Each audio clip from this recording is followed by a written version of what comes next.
اسلام ناجائز خوشی سے منع کرتا ہے، جائز خوشی کی حوصلہ افزائی کرتا ہے۔ نبی کریم صلی اللہ علیہ وسلم نے فرمایا کہ جب تم شادی کرو تو ولیمہ ضرور کرنا، چاہے ایک بکری کا بچہ ہی ذبح کرو۔ اور پھر صحیح بخاری میں موجود ہے، حضور علیہ السلام نے فرمایا جب تمہیں کوئی ولیمے کی دعوت دے تو ضرور جانا۔ دونوں باتوں پہ غور کر لیں، یعنی ایک طرف فرمایا خوشی کرنا ضرور، اور دوسری طرف فرمایا جب کوئی خوشی کرے تو اس میں شرکت ضرور کرنا۔ نبی کریم صلی اللہ تعالی علیہ وسلم کی گھر کے اندر جو بظاہر حالت تھی، جو حضور کا فقر اختیاری تھا، اس کا عالم یہ تھا کہ ایک ایک مہینہ گھر میں چولہا نہیں جلتا تھا۔ کتنے کتنے ہفتے اور کتنے کتنے دن بیت جاتے تھے بغیر کھانا کھائے، روٹی کھائے، کھجور پر، سرکے پر، دودھ پر گزارا ہوتا تھا۔ لیکن جب خوشی کا موقع آتا، مسرت کا موقع آتا، اللہ نے آپ کو نواسے دیے امام حسن اور حسین، تو مہینہ مہینہ چولہا نہیں جلتا تھا، پر جب نواسے تشریف لائے تو حضور نے ایک ایک بکرا نہیں، دو دو بکرے ذبح فرمائے، دو دو۔ آپ اس پہلو پر ضرور غور فرمائیے گا کہ دو بکرے عقیقے میں حضور نے ذبح فرمائے۔ جب خوشی کا موقع آئے گا تو پھر خوشی کا اظہار کیا جائے گا، پھر خوشی اور مسرت کے تذکرے کیے جائیں گے۔ نبی کریم صلی اللہ تعالی علیہ وسلم کا جو میلاد ہے نا، وہ کائنات کا سب سے عظیم ترین واقعہ ہے۔ ہم جو کہ میلاد کا تذکرہ روز کرتے رہتے ہیں، روز سنتے رہتے ہیں، میری بات پہ توجہ ہے آپ حضرات کی؟ مجھے پتا تھا دوستوں نے ابھی آنا ہے، یہ میرے بات علم میں تھی، لیکن میں یہ سمجھتا ہوں کہ افراد کو دیکھ کر بات شروع کرنا یا افراد کو دیکھ کے چھوٹی کرنا یا بڑی کرنا یہ بہتر نہیں ہوتا، اپنے وقت کو دیکھ کے چلنا چاہیے۔ اس لیے مجھے مشورے مل رہے تھے، لیکن میں نے کہا جو کہہ دیا سو کہہ دیا، جو طے ہو گیا سو۔ تو جب میں آپ کی رعایت کر رہا ہوں تو آپ بھی تو میری رعایت کریں نا۔ آپ دائیں بائیں کیوں دیکھ رہے ہیں؟ آپ مہربانی کریں ہماری طرف دیکھیں، اور ہم جو آپ سے باتیں کر رہے ہیں ان پر توجہ کریں۔ اور ہم حضور سید عالم صلی اللہ علیہ وسلم کا میلاد شریف بیان کر رہے ہیں، اور میلاد کے لیے تو شرط ہی کوئی نہیں، اللہ کا فضل ہے۔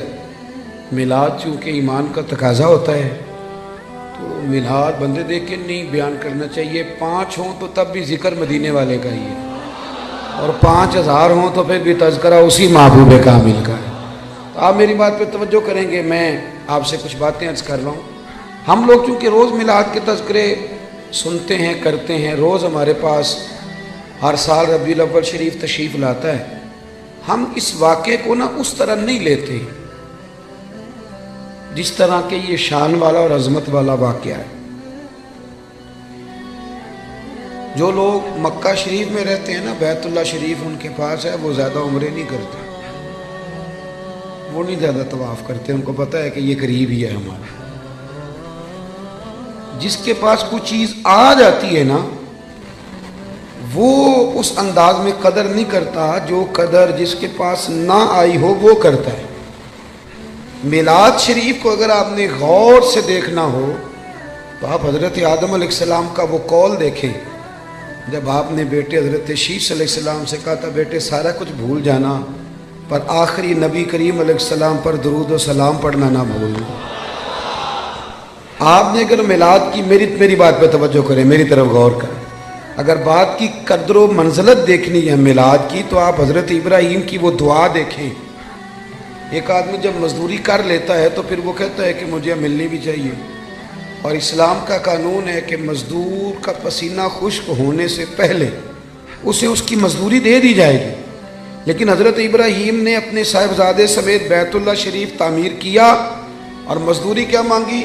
ربنا وابعث فیہم رسولا، یا اللہ مجھے وہ شان والا رسول عطا کر دے۔ آپ اس شخص کی قدر کو ملاحظہ کرتے ہیں جو ہزاروں سال پہلے نبی پاک کے آنے کی دعائیں مانگ رہا ہے؟ آپ ذرا سوچیں کتنا لمبا انتظار ہے، کتنا لمبا انتظار ہے۔ اور کبھی اس طب اول کو دیکھیں جو محبوب کی ولادت سے کئی ہزار سال پہلے مدینے سے گزرا تھا، تو اسے کسی نے بتایا تھا کہ یہاں آخری محبوب آئیں گے، تو وہ عریضہ لکھ کے دے گیا تھا عریضہ کہ یہ رکھ لینا، اور اگر تمہاری زندگی میں نہ آئے تو پھر اپنی اگلی نسل کو دے دینا، وہ نہ آئے تو اگلی نسل میں دے دینا۔ وہ چلتے چلتے حضرت ابو ایوب انصاری تک پہنچا تھا۔ آپ اس آدمی کا انتظار تو ذرا دیکھیں، اس کا انتظار تو دیکھیں، اس نے میلاد کا کتنا عرصہ انتظار کیا ہوگا، اس کی آنکھوں میں کتنی روشنی ہوگی، کتنی کو تڑپ ہوگی، وہ کتنا ذوق رکھتا ہوگا۔ محبوب جب جناب ابو ایوب انصاری کے گھر آئے تو حضور نے مسکرا کے فرمایا ساری باتیں کر لی ہیں، وہ روکا تو مجھے دے دے، وہ روکا تو میرے حوالے کر دو، میرے نام لکھا گیا ہے۔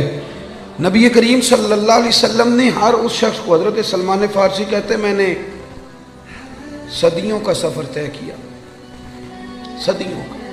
میرا آپ کا مسئلہ یہ ہے کہ ابا جی دادا جی گھر میں مسلمان تھے، میلاد گھر میں ملا ہے، اس لیے سارا دن بحث ہوتی ہے کہ کرنا چاہیے کہ نہیں کرنا چاہیے، منانا چاہیے کہ نہیں منانا چاہیے۔ میں تو اب اس پر دلائل نہیں دیتا، میں کہتا ہوں صدیاں گزر گئیں، بزرگ دلائل دیتے رہے، کتابیں لکھی گئی، اب ہم سے یہ نہ پوچھو کہ میلاد کرنا چاہیے کہ نہیں کرنا چاہیے، اب تو ہم سے یہ پوچھو کہ میلاد کی جھنڈیاں وضو کر کے لگانی چاہیے کہ بغیر وضو کے بھی لگ جاتی۔ اب ساری زندگی یہی اٹکے رہنا ہے کہ کرنا چاہیے کہ نہیں کرنا چاہیے۔ اب تو ہم سے پوچھو کہ میلاد کا لنگر وضو کر کے پکانا ہے کہ بغیر وضو کے بھی پک جاتا ہے۔ اب تو آگے بڑھنے کی کوئی بات کرو صاحب کہ یہی ساری زندگی ہم لوگوں نے اٹکے رہنا ہے۔ بھائی میلاد شریف ایک ذوق ہے، بہت بڑا واقعہ ہے، بہت بڑا۔ نبی کریم صلی اللہ علیہ وسلم کی تشریف آج بھی غریب بڑے مجبور ہیں، بڑے پریشان ہیں۔ اللہ نہ کرے ہم پر کوئی ایسا وقت آئے کہ جب ہم بے بس ہو جائیں، لیکن جب آدمی اپنے آپ کو بے بس پاتا ہے تو بڑی تکلیف میں ہوتا ہے۔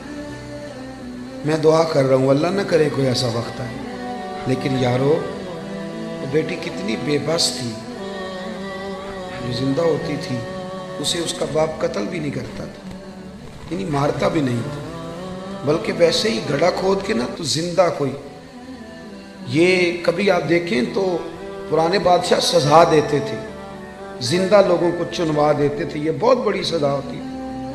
اب پتہ نہیں کب اس کا دم گھٹتا ہوگا، کب وہ بیچاری مرتی ہوگی۔ زندہ بچی کو زمین میں رکھ کے اس کے اوپر مٹی ڈال دی جاتی تھی، وہ کتنی کو چیخیں مارتی ہوگی۔ آپ سمجھے اس بات کو کہ وہ لوگ کتنے سخت تھے کہ جو اس قدر زیادہ آج بھی بڑا گناہ گار شخص بھی ہونا تو بیٹی کا نام لیں تو اس کی آنکھوں میں آنسو آ جاتے ہیں۔ وہ بہت بڑا بھی انسان سخت دل ہو تو بیٹی کبھی رو پڑے تو وہ بھی رو پڑتا ہے۔ تو اسے پوچھو تو صحیح بیٹی سے کہ بیٹی معاملہ کیا ہے، تجھے تو زندہ دفن کیا جاتا تھا تو اب اتنا پیار کیوں ہے؟ تو وہ کہتی ہے پیار اس لیے ہے کہ مدینے والے کا میلاد ہو گیا ہے، اب حضور تشریف لے آئے۔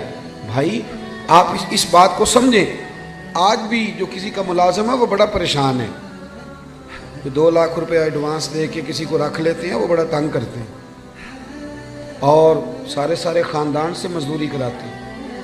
آج بھی جس کو 1.5 لاکھ ایڈوانس دے کے ملازم رکھا جاتا ہے اسے تکلیف دی جاتی ہے۔ کبھی تو ایڈوانس والا اتنا پریشان ہے، کبھی اسے پوچھ کے دیکھو تو جسے خرید لیا جاتا تھا اس کی مرضی کوئی نہیں، کھا نہیں سکتا، پی نہیں سکتا، جا نہیں سکتا، بلکہ یہاں تک حالت تھی کہ وہ اس کی ڈیوٹی ہے اونٹ سنبھالنے کی، تو وہ اپنی مرضی سے اگر اونٹ دھوپ سے کھول کے چھاؤں میں باندھ دیتا تو درے پڑتے تھے تو اتنا سیانہ ہو گیا ہے کہ اب تو پوچھے گا بھی نہیں، اور مرضی کے ساتھ تو نے چھاؤں میں باندھ دیا، اور اگر وہ نہیں باندھتا تھا تو پھر بھی مالک مارتا تھا کہ تجھے نہیں پتہ اسے باندھنا ہے، بس وہ غلام جو ہے تو اسے مار پڑتی تھی۔ حضرت ابو ذر غفاری رضی اللہ تعالیٰ عنہ فرماتے میری لوگ مثالیں دیتے تھے، میں اپنے غلاموں کے حق میں بڑا سخت تھا، ناراض نہ ہونا، آج بھی لوگ بڑے سخت ہیں، بڑے۔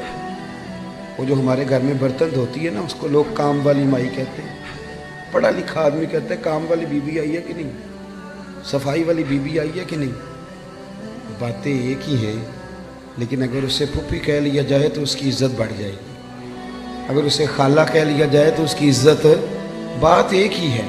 اگر بچوں کو تھوڑا سکھایا جائے اور وہ اس کو آنٹی کہہ کے پکار لیں تو اس میں کوئی فرق، لیکن ہمارا مزاج ہے نا تھوڑی چدراہٹ بیان کرنا۔ میرے گھر میں 6 ملازم ہیں، اللہ اکبر، یہ لفظ کہتے ہوئے دل نہیں ڈرتا، خوف نہیں آتا، یہ بڑے دلیری سے لوگ جملے بولتے ہیں، حضرت ابو ایوب انصاری رضی اللہ، حضرت ابو ذر غفاری فرماتے میں غلاموں کے حق میں بڑا سخت تھا، لوگ میری مثالیں دیتے تھے، کہتے تھے پھر تیرا اپنے غلام سے کہتے تھے پھر تیرا وہی حال کریں جو ابو ذر غفاری کرتے ہیں اپنے غلام کا، بڑا مارتا تھا۔ کہتے میں کلمہ پڑھنے کے لیے حاضر ہوا نبی کریم کی بارگاہ میں، حضور نے بڑی نصیحتیں فرمائیں۔ جب میں حضرت زید بن ارقم کے گھر سے باہر نکلنے لگا نا، دار ارقم میں تھے حضور، تو محبوب نے آواز دی، فرمایا ایک بات رہ گئی، یا رسول اللہ حکم کریں، تو فرمایا اپنے غلاموں کے ساتھ اچھا سلوک کرنا۔ آپ فرماتے ہیں گویا میری نبض پہ یاد رکھ دیا نبی پاک، میری نبض پہ، میں نے فوراً عرض کی حضور کس طرح کا سلوک کروں؟ نبی پاک علیہ السلام نے سلوک بھی بتایا، فرمایا جس طرح کا خود کھانا اسی طرح کا انہیں کھلانا۔ یہ میلاد کی تعلیمات ہیں، ان کو ذرا سمجھ کے جائیے گا۔ جس طرح کا خود کھانا اسی طرح کا انہیں کھلانا، اور فرمایا جس طرح کا خود پینا اسی طرح کا انہیں پلانا، اور جس طرح کا خود پہننا اسی طرح کا انہیں پہنانا۔ یہ حضور کی تعلیمات ہیں ملازم کے حق میں۔ آج پڑھی لکھی سوسائٹی میں یہ ہوتا ہے سارا کچھ، جو بڑا شور کرتے ہیں لبرل لوگ کہ ہم جی بڑے بڑے حقوق بیان کرتے ہیں سوسائٹی میں، تو یہ کرتے ہو سارا کچھ کہ جس طرح کا خود کھانا اسی طرح کا انہیں بھی کھلانا، جس طرح کا خود پینا اسی طرح کا انہیں بھی پلانا۔ حضرت ابو ذر غفاری فرماتے ہیں میرے غلام بڑا ڈرتے تھے، پر میں حضور کی بات سن کے جب گھر گیا نا، تو آج میں نے اپنی اہلیہ سے کہا کھانا تم پکاؤ گے۔ انہوں نے کھانا پکایا تو میں نے خود دسترخوان پہ چنا، آدھے غلام ادھر بٹھا لیے آدھے ادھر بٹھا لیے، میں بیچ میں بیٹھ گیا۔ فرماتے ہوں میرے ساتھ جو غلام بیٹھا تھا وہ بوڑھا تھا، وہ لقمہ اٹھاتا تو ہاتھ کانپتے۔ میں نے انہیں کہا بابا ڈرتے کیوں ہو؟ تو کہنے لگا اب نہیں مجھ سے درے کھائے جاتے، میں بوڑھا ہو گیا ہوں۔ روٹی پہ بٹھا لیا، جو اصل بات ہے وہ بتائیے، ہمیں ڈر آتا ہے آپ سے۔ تو حضرت ابو ذر غفاری فرماتے میں کبھی نہیں رویا تھا، پر آج میں رو پڑا۔ میں نے کہا بابا اب تمہیں کوئی بھی نہیں مارے گا، اب تم پر کوئی درے نہیں برسائے گا، اب تمہارے سفید بالوں کی قدر ہوگی۔ وہ کہنے لگے اب کیا ہوا ہے؟ تو میں نے کہا میں مدینے والے رسول کا غلام بن گیا ہوں، اور حضور نے حکم دیا ہے غلاموں کے ساتھ اچھا سلوک کرنے کا۔ بھائی میلاد، آپ ذرا پس منظر میں جائیں، میلاد کو ذرا دیکھیں۔ میں نا اس سال ربیع الاول شریف پہ نا ہر محفل میں دوستوں کے ایک مشورہ دے رہا ہوں، آپ کو بھی دے دوں؟ جو چپ ہے ان کی ہاں ہے کہ نہ ہے؟ اللہ جزائے خیر دے آپ کو۔ وہ چپ بھی بیٹھے ہوئے نا جی، جو بندے چپ ہوتے ہیں وہ کبھی کبھی گھورتے بھی ہیں تھوڑا سا، تو بندہ پریشان بھی ہوتا ہے کہ اب یہ گھور رہا ہے، اللہ جانے کیا بات ہے۔ تو آپ تو خوش ہیں نا، خوش اس لیے ہونا چاہیے کہ میلاد شریف کا موقع ہے۔ نثار تیری چہل پہل پہ ہزاروں عید ربیع الاول، سوائے ابلیس کے جہاں میں سبھی تو خوشیاں منا رہے۔ تو میرے عزیز آپ میری بات پہ توجہ، میں ایک مشورہ دے رہا ہوں دوستوں کو۔ میں کہتا ہوں کہ میلاد شریف نا ہمارے یہاں رسمن بھی منایا جانے لگا ہے۔ کچھ لوگ میلاد آتا ہے تو کچھ لوگوں کا سیزن آ جاتا ہے، ان کا سیزن شروع، ریٹ لگنے لگتے ہیں، باہر کی نہیں گونے لگتی ہے، ماحول شروع ہوتے ہیں، کچھ چندے مانگنے والے ہیں وہ بھی چونکوں میں پلیٹیں لگے کھڑے ہو جاتے ہیں۔ ایک طرف یہ دعویٰ کرتے ہو کہ ہم نبی پاک کے نام کا کھاتے ہیں، ہمارا سارا کچھ حضور کا صدقہ، اور میلاد کی باری آئے تو چندے مانگتے ہو۔ سارے سال میں ایک محفل تو اپنی جیب سے کرا لو، ایک ہی جیب سے کرا لو، چلو علامہ صاحب بھی ایک جیب سے کرا لیں، پیر صاحب بھی ایک جیب سے کرا لیں، کوئی ایک تو جیب سے کراؤ۔ ایک طرف کہتے ہو حضور کے نام کا کھاتے ہیں، دوسری طرف پلیٹیں لے کے کھڑے ہو چونکوں میں، یہ کیا مانا ہوں؟ میرے عزیز میلاد جذبات کے ساتھ منائیں، میلاد شوق کے ساتھ منائیں۔ بہت بڑا چودھری، نواب، سیٹھ، بہت بڑا جو ہے وہ انڈسٹری کا مالک 12 ربیع الاول شریف کو نا صبح صبح جھاڑو لے لے اور اپنے محلے کی مسجد میں جا کے جھاڑو دینا شروع کر دے۔ وہ سارے لوگ پوچھیں سیٹھ صاحب آپ نے تو کبھی خود اٹھ کے پانی کا پیالہ نہیں پیا، آج خیریت ہے؟ تو اس کی آنکھیں آنسو بہائیں، وہ کہے یارو آج میں صفائی کروں گا، اس لیے کہ آج کوئی معمولی دن نہیں، آج میرے نبی کریم کے میلاد شریف کا دن ہے۔ یہ ذوق بنے ذوق۔ علامہ صاحب، پیر صاحب، مفتی صاحب وہ جھاڑو لے لے اور مسجد کی گلی میں صفائی شروع کر دیں، سارے شاگرد اور مرید اور عقیدت مند دوڑ، حضرت میں کرتا ہوں مجھے دے دیں، تو وہ کہ نہیں یار تو پیچھے ہٹ جا، مجھ سے تو کسی نے سلام نہیں لینی تھی، میرا تو کسی نے حال نہیں پوچھنا تھا. یہ میری جتنی شانیں ہیں یہ مدینے والے محبوب کے میلاد کا ہی صدقہ ہے. آج حضور کا میلاد شریف ہے. 2 جوڑے لے لیے بھائی نے، ایک مٹھائی کا ڈبہ لے لیا اور 10 ربیع الاول کو اپنی بہن کے گھر چلا گیا. جا کے نا اسے مٹھائی کھلائی، 2 جوڑے کپڑوں کے دیے. تو ہم شیرہ بول پڑی، کہنے لگی بھائی تیرے پاس تو ٹائم ہی نہیں ہوتا، تو کیسے آ گیا؟ تو کیسے آ گیا؟ تو بھائی کی آنکھیں چمک پڑی. وہ کہنے لگا بہن 2 دن بعد نا میرے نبی پاک کا میلاد شریف ہے، تو میں عید میلاد والی عید ہی دینے آیا ہوں. تو بہن رو پڑی. نے سارے محلے کو بتایا میرا بھائی اپنے نبی سے بڑا ہی پیار کرتا ہے. بڑا ہی میلاد میں نا جذبات نہیں شامل ہوتے، اب بات رسمن رہ جاتی. اب وہ کیفیات جو آدمی اپنے بیٹے کی شادی رکھتا ہے، اس کی بہن اور بہنوئی اگر ناراض ہوں وہ منانے نہیں جاتا ان کو، بتاؤ یار شادی ہے، خوشی تمہارے بغیر نہیں ہو سکتی. میلاد شریف کی جس نے خوشی کرنی ہے اس کے سارے رشتہ دار ناراض ہو تو اس نے خوشی کیسے منا لی؟ چاہیے تو یہ تھا نا کہ وہ میلاد شریف سے پہلے جاتا ناراض لوگوں کے گھروں میں اور جا کے کہتا ساری خوشیوں سے بڑی خوشی یہ آئی ہے، میں آپ سے معذرت کرنے آیا ہوں، آؤ سارے مل کے اکٹھے ہو کے نبی پاک کا میلاد منائیں. ہم اگر میلاد میں جذبات شامل کریں، ذوق شامل کریں، گہرائی میں اتر جائیں، گہرائی میں جائیں، اور پھر جتنی تعلیمات ہیں نبی پاک کے میلاد کی، جتنی تعلیم، دیکھو نا آج بھی جب میلاد کا اسٹیج سجتا ہے نا، جس نے 2 لاکھ روپیہ 1 لاکھ روپیہ 50,000 روپیہ تعاون کیا ہوتا ہے نا، وہ اسٹیج پہ بیٹھ جاتا ہے، چاہے وہ سارا سال مسجد نہ آئے. اس نے جیب میں رکھی ہوتی ہے سیاستدان نے، سیٹھ صاحب نے ٹوپی، تو وہ سفید ٹوپی نکالتا ہے، چونکہ اس نے 50,000 دیا تو آ جاتا ہے اسٹیج پہ. اور جن کے ہاتھوں میں نوٹوں کی دتیاں آتی ہیں وہ سارے فرنٹ سیٹ پہ بیٹھے ہوتے ہیں، اور پھر ان کے نام بھی نعت خواں یاد کر لیتے ہیں، اللہ ماشاء اللہ، کہتے ہیں یہ حاجی بڑا عاشق رسول ہے. بھی عشق تو اندر کی بات ہے، تجھے کیسے پتا چلا اس کے اندر ہے کہ نہیں؟ یہ تو بل تو کیسے گہرائی میں اتر گیا کہ حاجی عاشق رسول ہے، کہ یہاں عشق رسول کے لیے نوٹوں کی دتی کا ہونا ضروری ہے. یہ مزاج بدلیں. سارا سال ہر اسٹیج پہ امیروں کا قبضہ رہتا ہے، اگر میلاد کے اور سیرت کے اسٹیج پر بھی امیروں کا قبضہ رہا تو غریب بیچارے کدھر گئے؟ ایک تو نیکی کرو، محلے کا جو سب سے غریب آدمی ہے جس کو کبھی کسی نے نہیں پوچھا اس کے لیے ایک جوڑا بنواؤ، اس کے سر پہ دستار سجاؤ، اور جو فجر کے وقت آ کے مسجد کھولتا ہے صفائی کرتا ہے اسے کپڑے پہناؤ، اچھے دستار سجاؤ، میلاد کے اسٹیج پہ بٹھاؤ. تو وہ کہے اب کیا کرنا ہے تو اسے کہو اب کہنا ہے ہم غریبوں کے آقا پہ بے حد درود، ہم غریبوں کے آقا پہ، ہم غریبوں کے آقا پہ بے حد درود، اور ہم فقیروں کی ثروت پہ لاکھوں سلام. میلاد میں اصطلاحات کی ضرورت ہے. مجھے نہیں اچھا لگتا لنگر ہو میلاد شریف کا اور وہ چھتوں سے بانٹا جائے. ایک طرف لنگر اور وہ بھی لنگر شریف، اور پھینکا جا رہا ہے چھتوں سے. میلاد شریف کے لیے میں اپنے ہاں یہ اہتمام کرتا ہوں، میں کہتا ہوں تازی روٹی آپ باورچی سے کہیں وہ روٹیاں پکائے، صبح فجر کے بعد کھانا شروع ہو جاتا ہے. میں اپنے سنگیوں سے کہتا ہوں بھی سارا دن روٹی کھانی ہے، سارا دن. اس کا طریقہ یہ ہوگا کہ تھوڑی سی آپ کھا لو، تھوڑی سی ٹھہر کے کھا لو. تو کیا کو کیسے کھانی ہے؟ غریبوں کو بلا بلا کے لاؤ. آپ کو پتہ ہے نا ہر محفل میں غریبوں کے دسترخوان الگ ہوتے ہیں، امیروں کے دسترخوان. پیر صاحب کو چونکہ گلے کی تکلیف ہوتی ہے تو ان کے لیے اللہ ماشاءاللہ دیسی گھی کی یخنی الگ تیار ہوتی، کالی مرچ والی انہوں نے الگ کھانی ہوتی، وہ سارا بندوبست الگ سے تیار ہوتا ہے. اور غریب آدمی کو پھینکے جاتے ہیں یوں کر.